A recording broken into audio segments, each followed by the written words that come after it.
Good morning, friends. Thank you for joining us at the Anglican Family Hub Facebook page, where each week you will find Sunday school lessons. Today, we are celebrating something very special.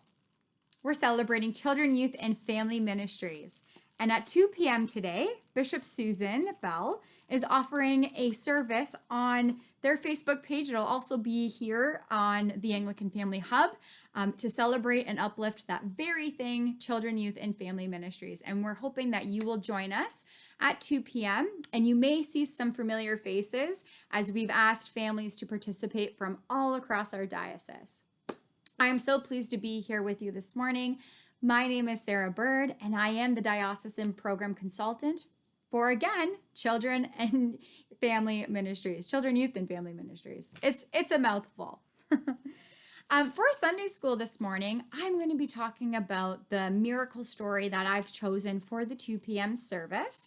But before I get into that, I want to talk about a word that I've used a couple times that is a funny word, and kind of describe it a little bit just in case we're not sure what it means. Have you guessed what that word is? Diocese. It's a very strange word. Do you know what that means? Well, how I'd like to describe it, there's a couple ways. First of all, with a visual. So this is our diocesan map for the Anglican Diocese of Niagara. And if you think about it, the diocese just means a large area where we have churches located all the way, whoops, as it folds, all the way to Shelburne, Mount Forest, Guelph, Oakville, Trafalgar area, Smithville, Flamborough, Ancaster, Cheapside, Jarvis, Hagersville, Fort Erie, Thorold. We have a large region, an area of churches. And our Bishop, Susan Bell, she is of care for all of us in each of these churches. So if you're from one of these churches from the area, let me know. Comment in the link or comment in the comment section below. I'd love to know what church you're from. Our mother church, the cathedral, which actually is your church as well, is located in Hamilton. And that's where Bishop Susan, that's where she has her special bishop's chair. And we have special services and occasions that take place there. So if you're going to be confirmed one day, or maybe there is a new clergy that's being ordained to the priesthood, those services take place. So hopefully, if COVID continues to we find fewer numbers and we can start to meet and gather closer together. Hopefully I will see you at our diocesan cathedral mother church in Hamilton one day. I would love that. We can celebrate together. So that's a little bit about the diocese. And so just like if you have family members, I also like to compare it as a family. So if you have family friends or brothers or sisters, uncles or aunts, and you all live kind of in different locations, maybe one lives across the ocean, or maybe one lives, a couple towns away.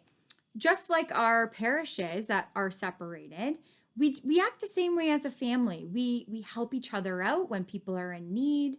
We work together to celebrate different occasions and uplift people.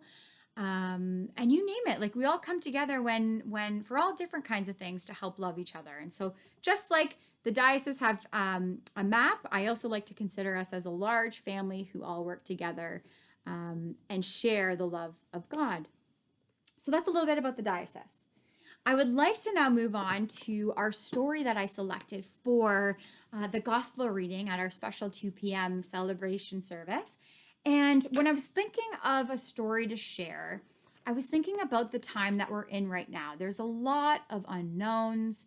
There's some scary moments we may have, a lot of changes that we are continually adapting to or changing to. So I was thinking, is there a story in our Bible where Jesus helps us to figure out what it all means and what we can do and remember in God's love? And sure enough, I did find a story, and it's one of my favorites. And so I'd like to read it to you today. Jesus calms the storm. Matthew 8, 23 to 27. Jesus and his disciples got into a boat. They wanted to cross the sea. Jesus took a nap in the front of the boat. The waves gently rocked the boat back and forth, back and forth, back and forth. But suddenly, a great storm came up. Waves splashed over the boat, and winds whipped around the disciples. They woke Jesus up and shouted, "The boat is sinking! Don't you care?" Jesus asked, "Why are you so afraid? Don't you have any faith at all?" Then Jesus told the storm to stop. Right away, it was calm. The wind stopped blowing, the waves got calm, and the sun came out. The disciples were amazed. They looked at each other and said, "How could this be? Who is this man, Jesus? Even the wind and the waves listened to him." So that's our special story today that you're going to hear later on in the 2 p.m. service with Bishop Susan and some of our friends who have helped us out put that service together. And so what I want to invite you to do is grab a piece of paper and some writing utensils, whatever that may be. I'm going to use my whiteboard. And we're going to draw and help us understand what Jesus is trying to tell us in that story. So first, we are going to draw, if I can find my black marker. It doesn't have to be black. I'll use a different color. That's fine. Oh, here it is here. I would like you to draw a pretty good sized boat. Oh, it stopped working on me. Do you ever run into those issues too? A marker stops working out of nowhere. Let's do a green boat. I think green might look good. And you don't have to be a great drawer to enjoy doing it. I love to draw. I'm not a great drawer, but I still love to do it because it's not about how it looks. I'm going to draw a little sail. Awesome. And then what I would like you to draw is your storm. And if we're thinking about the storm that the disciples went through, we can also think about the storm that we are going through. And I like to think of it as some of what we're stressed about, what we're worried about maybe. Maybe we're feeling like we're in a storm because we're so excited about something and we can't be calmed down. Do you ever get like that? You're nervous or you're anticipating something and you can't wait. That's also kind of a storm, isn't it? So I'm going to draw a bit of a storm and some waves. There we go.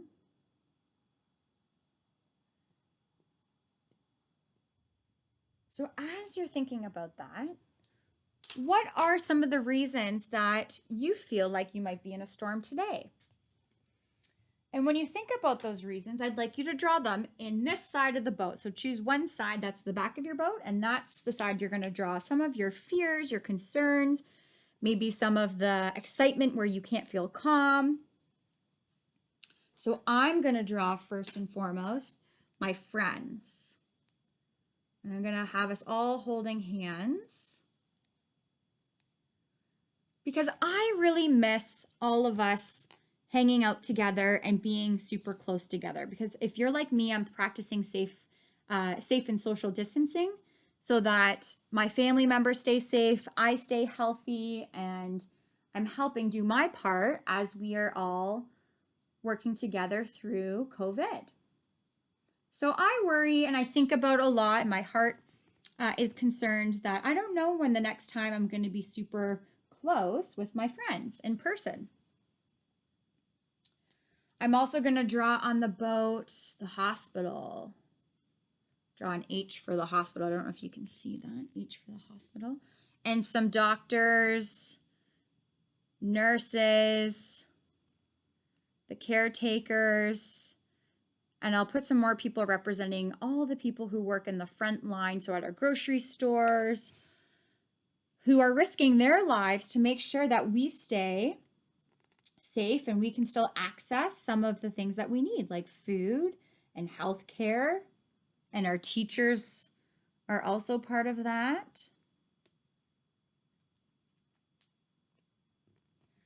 And lastly, I'm going to I'm going to draw some books because I would like to go back to school and study something exciting. And I'm just not sure what that is. So I'm a little bit worried about that, or that's on my mind. You can draw whatever you'd like. Maybe you have a friend that isn't doing so good or isn't feeling so well, or maybe you are worried about, I don't know, maybe you're applying for a new job. There's lots of stuff going on. The change up of school schedules. Maybe you aren't playing a sport and you really want to get back to dance or soccer or hockey, whatever those social gatherings used to be. You can put those in there. And now we're going to draw the front of the boat. What do you think we're going to put in the front of the boat? If you guessed God's love, you are right.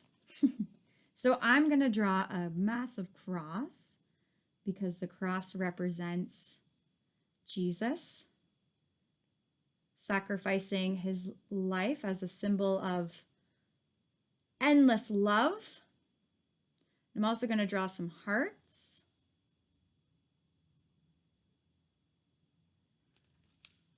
And so what I want you to remember is that Jesus was asleep at the front of the boat, steering the way through the storm. And Jesus was sleeping because he wanted to remind us that God's love is so big and powerful, beyond anything that we can possibly imagine. And he loves us more. God loves us more than we'll ever know, and has made you exactly how you are supposed to be. And so whenever we're worried or we feel like we're in a storm, we can rely on God and talk to God and tell God how we're feeling, because God will feel that with you, and God is with you in all of our troubles and all of our happiness. And know that God is with us at all times, no matter how we're feeling. So I'd like to end us off with a prayer. So if you could bow your heads or pray however you want to pray. Some people pray with their hands open or together in a sitting position. Some people kneel. What's really cool about prayer is there's no right or wrong way to do it. You just pray how you want to. Sometimes I pray when I'm driving or when I'm walking. I'm more of a go person. So to be still is not really always works for me when I'm talking to God. And just know that that's okay. You can pray in any way. But today I invite you to pray with me. Dear loving and gracious God, thank you for showing us your miracles through Jesus. Thank you for calming the waters and the winds around us when sometimes we feel like it's too much or too scary. We give thanks for all the ways you show us love and you keep us calm when sometimes we don't know what's ahead of us. Continue to stay with us and help us to feel your love and watch over all those who are in need. Help us to be like Jesus and walk in his footsteps, to share love and kindness, and to remember those who need us. All of this I ask in your name. Through Jesus Christ our Lord. Amen. Again, thank you so much. We will see you next week, and we hope to see you at 2 p.m. to celebrate Children, Youth, and Family Ministries. Take care.